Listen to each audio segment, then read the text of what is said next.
আমি পায়েল, আর আমার চ্যানেলের নাম হলো রূপের আরাধ্যা। আজ আমি তোমাদের সাথে একটা রেসিপি শেয়ার করব, চলো শুরু করি তাহলে।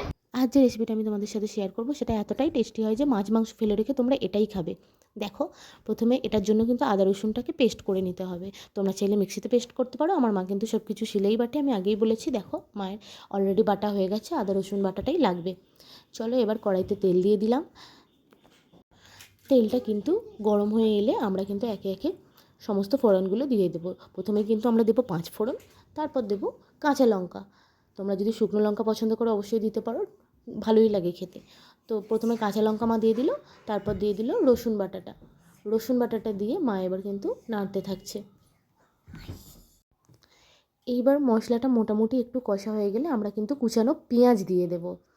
পেঁয়াজগুলো তোমরা একটু ডুমো ডুমো করেই কাটবে।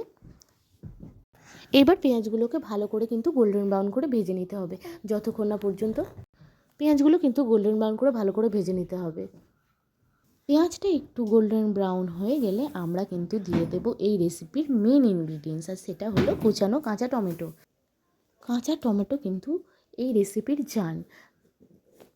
যেহেতু কি কাঁচা টমেটো একটু টক টক হয়, তো ওই জন্য এই রেসিপিটা কিন্তু একটু টক ঝাল মিষ্টি হয়, খুব সুন্দর লাগে খেতে। তোমরা মাছ মাংস ফেলে রেখে কিন্তু এটা খেতে পারবে, কারণ আমরা এই রেসিপিটা এতটাই টেস্টি হয় যে আমরা কিন্তু মাছ ফেলে রেখে খেয়েছিলাম।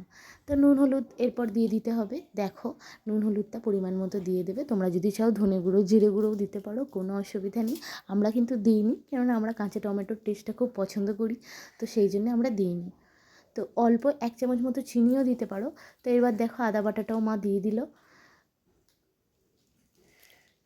এইবার এটাকে ভালো করে নেড়ে নিতে হবে। যেহেতু কি কাঁচা টমেটো একটু শক্ত শক্ত হয়, তো একটু ভালো করে কিন্তু কষিয়ে নিতে হবে। এবার 1 চামচ চিনি দিয়ে দিল। 1 চামচ বলতে ছোটো চা চামচের 1 চামচ, বেশি চিনি কিন্তু এটাতে দেয় না।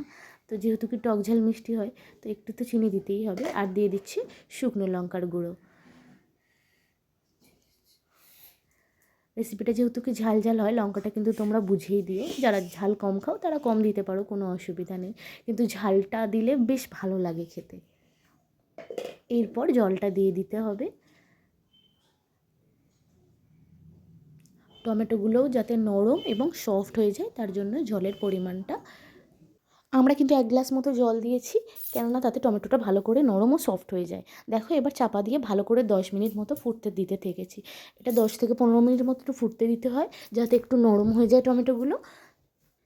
এবার জলটা প্রায় শুকনো হয়ে এসেছে, আমরা এটাকে ঢেলে নেব। এটা কিন্তু দারুণ লাগে খেতে। আমার তো এখন ভয়েস ওভার দিতে দিতেও জিভে জল এসে যাচ্ছে। এবার এটাকে আমাদের নামিয়ে নেওয়ার পালা হয়ে গেছে। চলো এবার নামিয়ে তোমাদেরকে পরিবেশন করে দেখিয়ে দিই।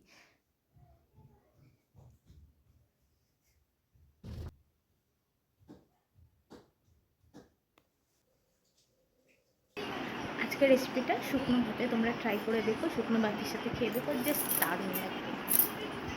রেসিপিটা কেমন লাগলো কমেন্টে অবশ্যই জানাও, আর ভিডিওটাকে লাইক করে দিও, চ্যানেলটাকে সাবস্ক্রাইব করে দিও, আমার পাশে দিও। চলো টাটা।